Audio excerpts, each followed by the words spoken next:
I've planned a great day of wheeling in the Ouray, Colorado area of the San Juan Mountains. I'll be completing 2 Jeep Badge of Honor trails, starting with Ophir Pass, then into Telluride to Imogene Pass, and back to Ouray. This is a great route for anybody looking for amazing views, history, and hair-raising shelf roads. For the first time I have a problem on the trail. Climbing to the summit of Imogene Pass, the Gladiator has an issue that puts me into a potentially dangerous situation, so make sure not to miss that story. Ophir Pass is an easy trail. A stock 4x4 Subaru can easily handle it. There aren't any obstacles, but coming down the pass towards the town of Ophir, there is a narrow shelf road section. Ophir is a nice trail that anyone can enjoy. You don't need huge tires or a lift. It is very family friendly. The whole way up and down the pass, there are amazing views to enjoy.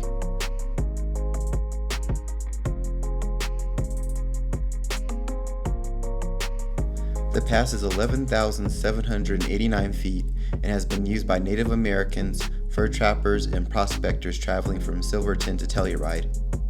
It was open for off-road use in the 1950s. Ophir is a nice trail to start the day with and get an easy Jeep Badge of Honor. A nice warm-up before hitting Imogene Pass.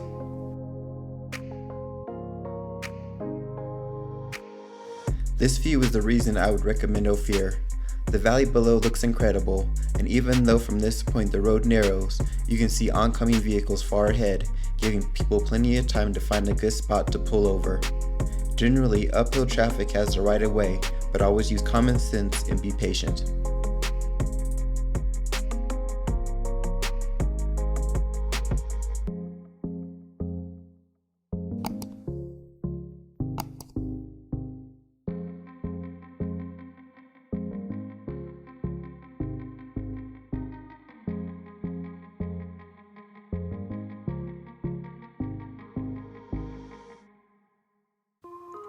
Heading down the pass, the road is a little rockier and the grade is steep, so I'd recommend low gears so you're not riding the brakes all the way down the pass. The real challenge though is keeping your eyes on the road and not checking out the amazing scenery.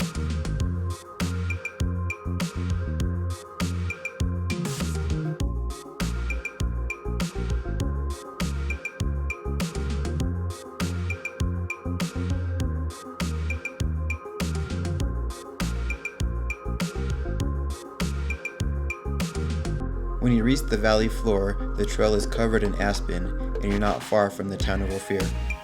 Unlicensed vehicles like side-by-sides and ATVs are allowed on the pass but aren't allowed in the town, so if you're in one of those, you'll have to turn around and head back up.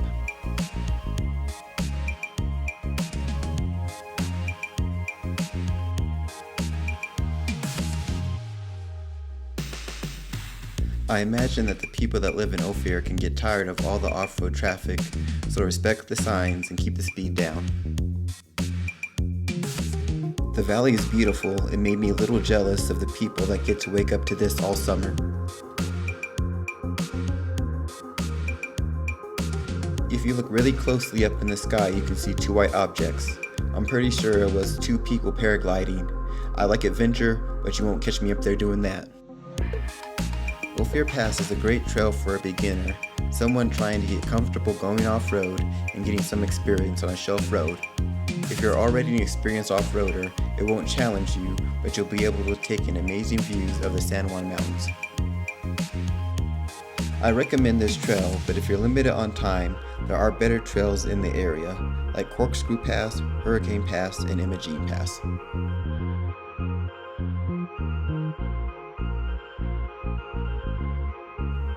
From the town of Ophir, you take State Highway 145 into Telluride and the start of Imogene Pass.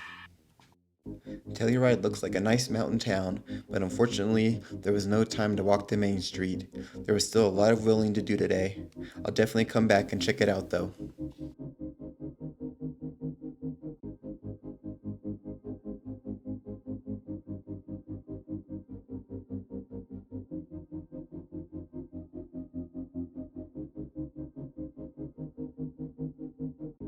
The Imogene Trailhead actually starts in a residential neighborhood, so there's no place to air down or just stop for a break or to have something to eat. I decided to have a late lunch at the Tomboy mine.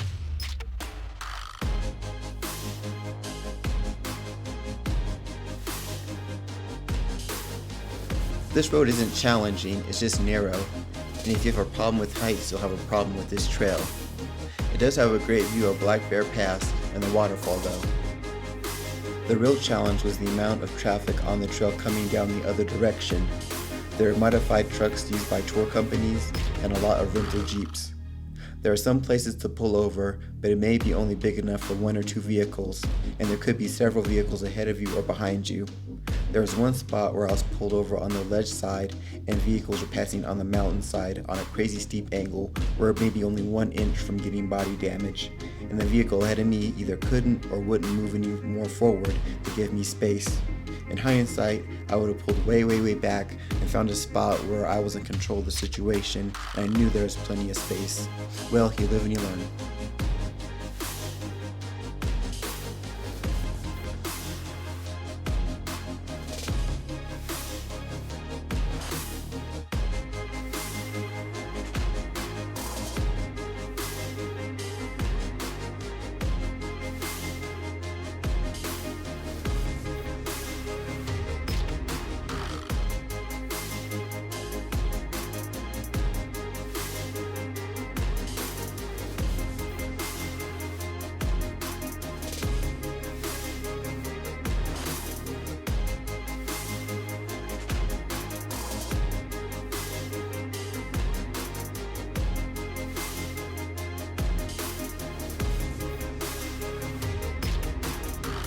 The worst of the shelf road is done once you go through the social tunnel.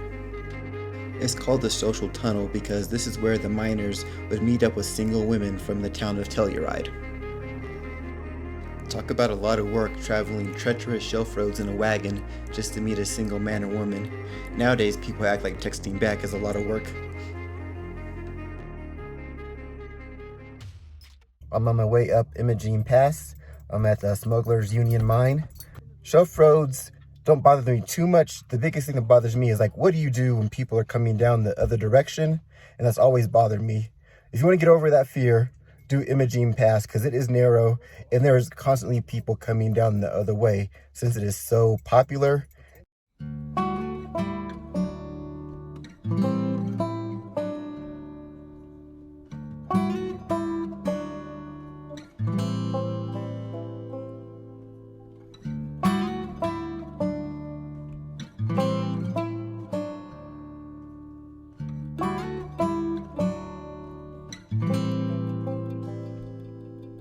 There's so much mining history in the area, I had to stop for lunch at Tomboy mine and do a little exploring.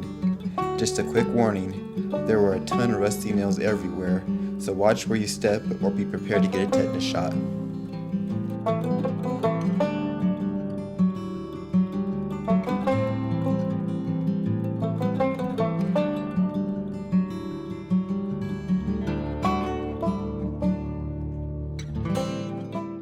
After Tomboy Mine, the road to the summit is rocky and steep, and usually wouldn't be a problem for the Gladiator, but for the first time I had a serious problem.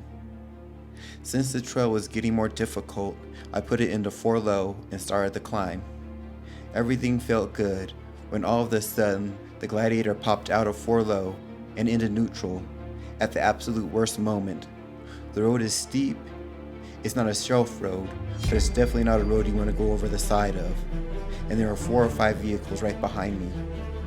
I put it back into 4 low and tried to continue up the hill when it surged forward and popped back out into neutral.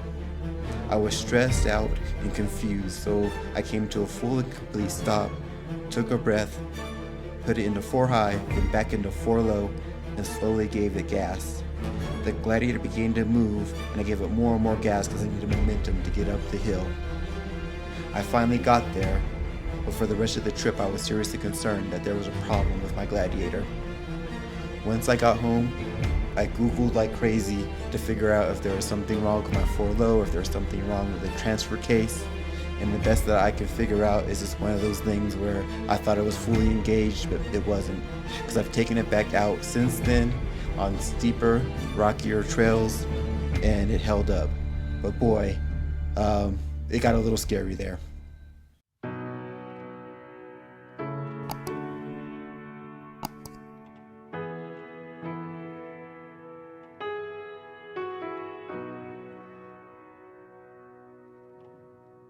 Views from the top of the pass are incredible, and there were a lot of vehicles waiting to take a photo at the Imogene Pass sign. I got my photo and headed down the other side to Ouray.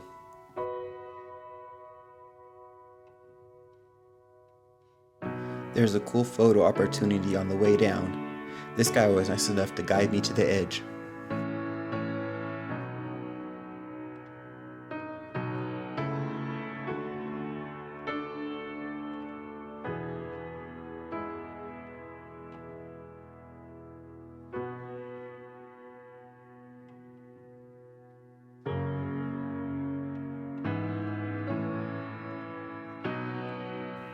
Ahead of me is a tour truck, and I spoke to the driver, who was a really nice guy. I asked him if he still gets stressed even though he drives the pass every day, and he says there's definitely those moments where you get stressed. The rest of the way down Imogene Pass was beautiful, nothing too technical. During the spring and summer there can be high water crossings, but nothing like that this late in the summer.